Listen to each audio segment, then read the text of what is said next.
Kisah sedih Oma Kusno, istri mantan ajudan Bung Karno, kini sakit-sakitan tinggal di kontrakan. Kisah sedih datang dari kota Depok, Jawa Barat.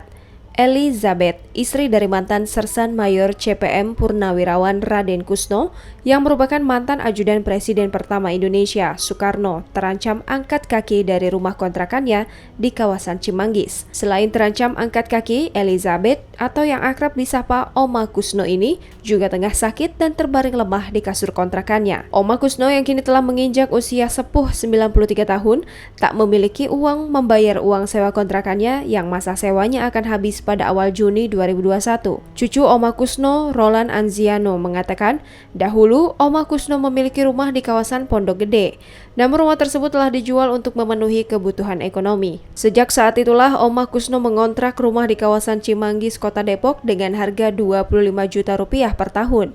Roland juga mengatakan pemilik rumah kontrakan tersebut juga berdalih bahwa rumahnya akan ditempati oleh sang anak.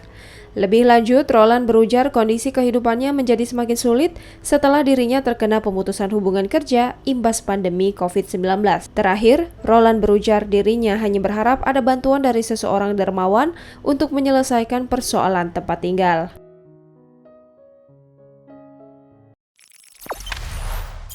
Jangan lupa subscribe, share, komen, dan like ya!